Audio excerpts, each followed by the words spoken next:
सम्मानित स्वामी जी, सम्मानित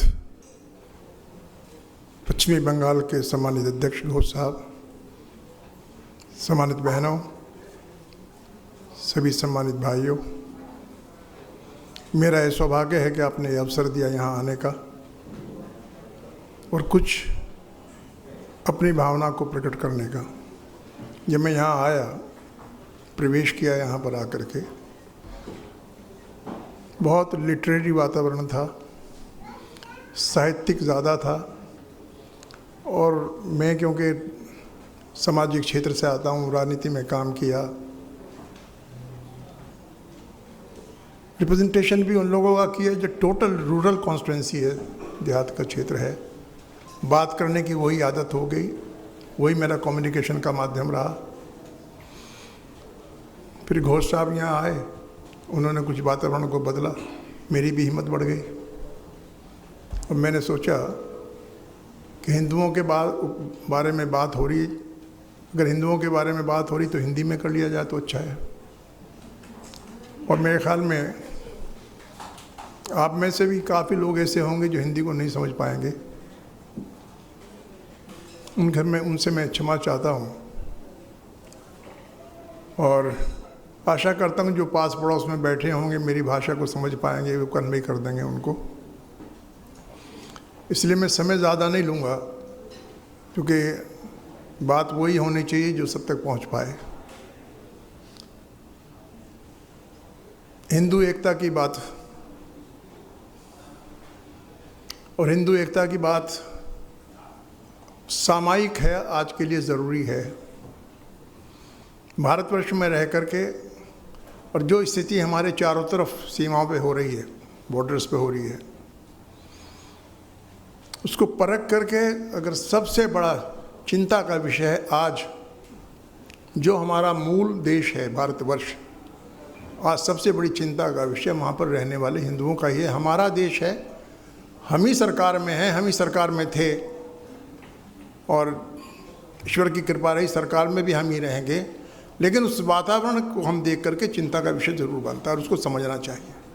और ऐसे विषय में फिर हिंदू एकता को कैसे मजबूत किया जाए, आपका भी सहयोग उसमें हो, क्योंकि मुझको इस बात के कहते हुए गर्व है कि हमारे देश के सम्मानित प्रधानमंत्री नरेंद्र मोदी जी प्रधानमंत्री बनने के बाद में पहली बार यहाँ आए।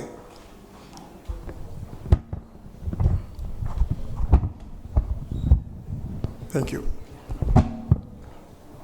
क्योंकि प्रधानमंत्री बनने से पहले तो उनको यहाँ आने नहीं दिया, वो भी बन के ही आए, लेकिन जब बनकर के आए, जो स्वागत आप लोगों ने उनका किया, पूरे विश्व में उसका संदेश गया और आप लोग बधाई के पात्र हैं। वास्तव में हिंदुस्तान का हर बच्चा टीवी लगा करके अमेरिका के उस दृश्य को देख रहा था जो अमेरिका में रहने वाले भारतवासी, हमारे हिंदू भाई, हिंदी भाई किस तरह से खड़े होकर के उनको स्वागत कर रहे थे।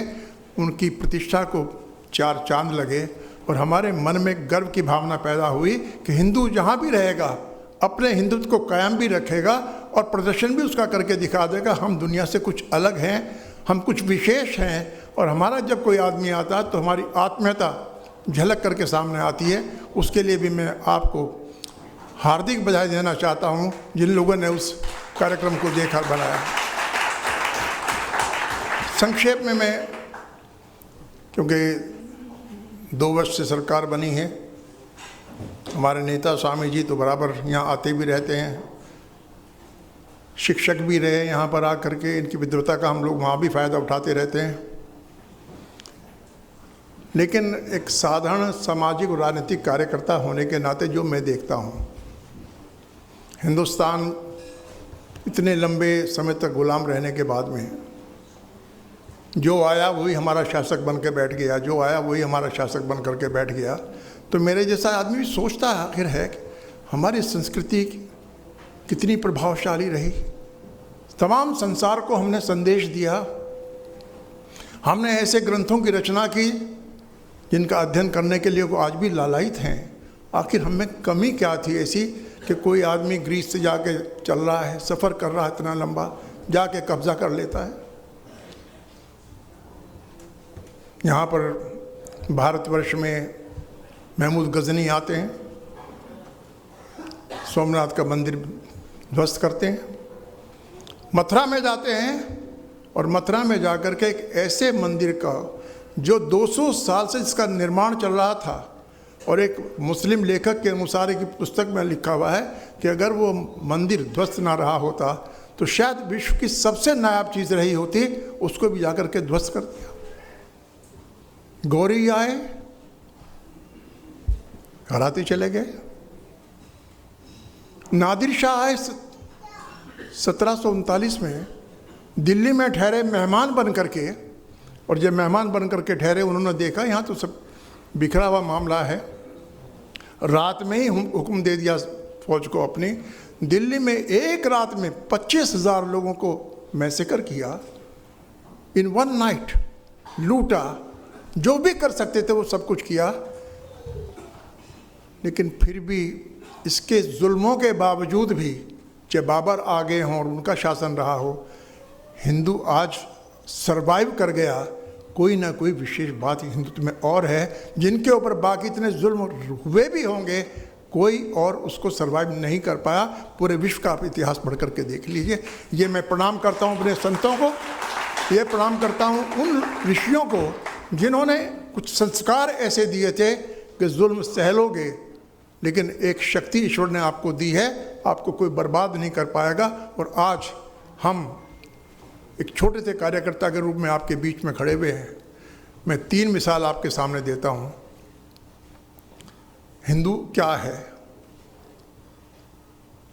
1962 में, 1962 में चीन का हमला हुआ, प्रचंड हमला था। वो पूरी तैयारी के साथ में उन्होंने हमला किया था। हिंदुस्तान की सेना कमज़ोर थी, पीछे हट रही थी, लेकिन पब्लिक, पूरे भारतवर्ष का हिंदू, उसकी प्रतिक्रिया देखिए। मैं भी छात्र था, मुजफ्फरनगर मेरा ज़िला है, कैरानगर में रहने वाला हूँ खुद। मैंने देखा कि जब वहाँ के नेता लोग बाहर निकले चंदा लेने के लिए और कुछ सेना की मदद करने के लिए,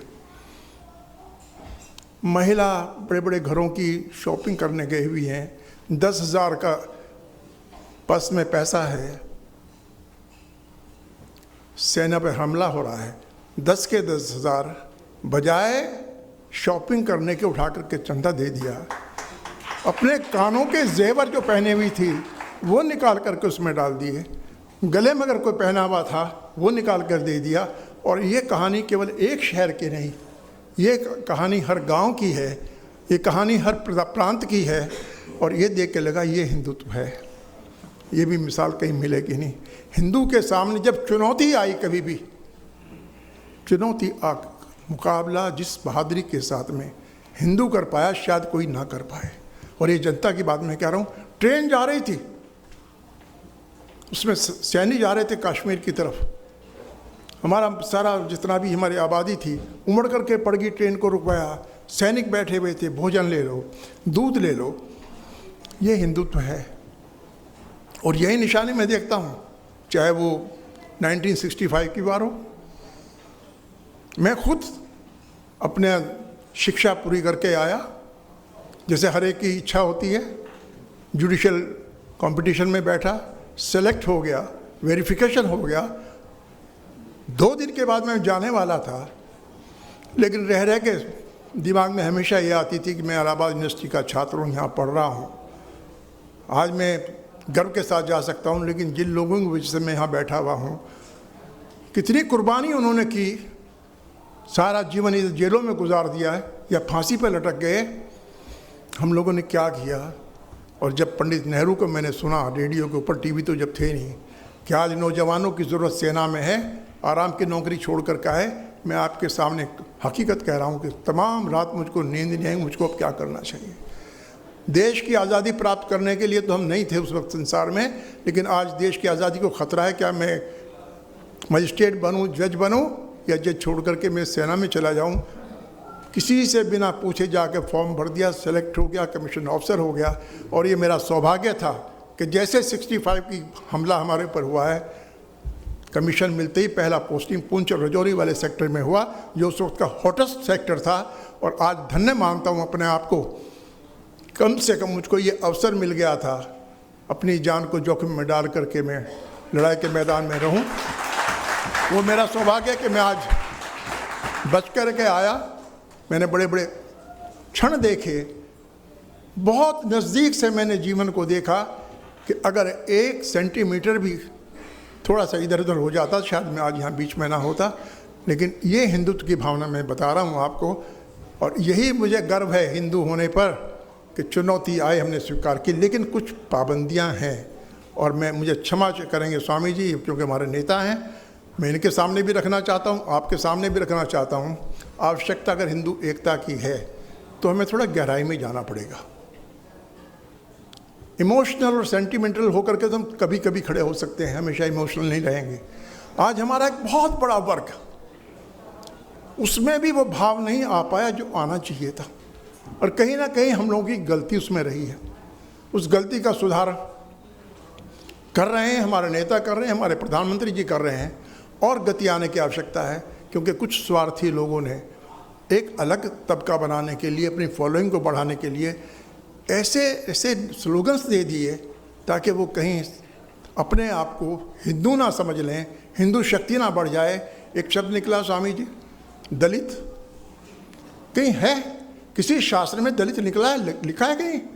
ये दलित शब्द निकाला गया इसलिए कि एक वर्ग अलग बना दो हिंदुओं का, और उनके दिमाग में जहर भर दो उस बात के लिए, तुम हिंदू नहीं हो, तुम दलित हो। ये कमी है, और कहीं ना कहीं कमी हमारी भी रही है, उन लोगों की भी रही है। और आज भी जब कभी मैं अखबार में पढ़ता हूँ उस बात को कि फलां स्टेट में उन दलितों को मंदिर जाने से रोका गया, मेरा खून खोल जाता है कि जो लोग इस काम को कर रहे हैं उनको शायद इस देश में रहने का अधिकार नहीं होना चाहिए, उनकी मानसिकता ठीक होनी चाहिए। अगर हमें इस प्रकार से हमारे अंदर बिखराव पैदा करके हमको कमज़ोर करेंगे, मैं उनको हिंदू मानता नहीं। मैं बिल्कुल हिंदू नहीं मानता। हिंदू वो होगा जो परिवार को बढ़ाएगा, हिंदू वो होगा जो हिंदू शक्ति को बढ़ाएगा। इसलिए और उन नेताओं को भी मैं चेतावनी देता हूँ जिन्होंने जात के नाम पर केवल अपने स्वार्थ सिद्धि के लिए, निजी स्वार्थ के लिए जिन्होंने इस दरार पैदा करने की कोशिश की है। लेकिन मुझे ये विश्वास है कि वर्तमान बीजेपी सरकार, हमारे सम्मानित नरेंद्र मोदी जी जिस निष्ठा के साथ में लगे हुए हैं जोड़ने के लिए, ये वर्ग निश्चित रूप से जुड़ेगा और उनके सपने खंडित होंगे जो लोग उनको तोड़ने का काम कर रहे हैं। आप भी जब कभी जाएं, इतनी दूर बैठ कर के आप लोगों ने हिंदू का एक ध्वज मजबूत रखा यहाँ अमेरिका जैसे देश में। और आज खुशी की बात यह है कि हमारे नेता की सूझबूझ के कारण मेरे विचार में जितने अच्छे संबंध इन दो महान शक्तियों में होने चाहिए थे, शायद पूर्व में कभी रहे नहीं।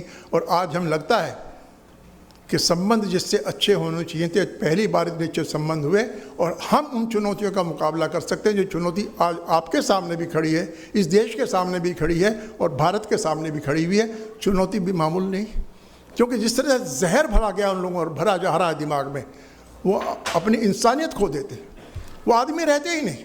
और इंसानियत खोने के बाद में एक फतवा जारी हुआ, और फतवा जारी करके कहा अमेरिकन्स को मारना अल्लाह की शान में बहुत बड़ा पैगाम है। मैंने पढ़ा अभी, एमजे अकबर की किताब है टिंडर बॉक्स, इसमें लिखा है कि past, present and future of Pakistan. मैं दंग रह गया, ऐसे ऐसे फतवे दिए जा रहे हैं हिंदुस्तान के और हिंदुओं के लिए। ख़ासतौर से एक टारगेट है, हिंदुस्तान को अगर कब्जा लोगे तो शायद फिर मुकाबला करने वाला कोई रहेगा नहीं। और आज हमें इसी चुनौती का मुकाबला करना है। हमारे सामने, प्रधानमंत्री जी के सामने चुनौती थी देश की गरीबी को दूर करें, चुनौती थी वहाँ की कृषि को बढ़ाएं, वहाँ के उद्योग को बढ़ाएं, वहाँ के नौजवानों को अवसर दें एम्प्लॉयमेंट का। लेकिन उससे भी बड़ी चुनौती खड़ी होगी हमारे पास में सिक्योरिटी की, सुरक्षा की।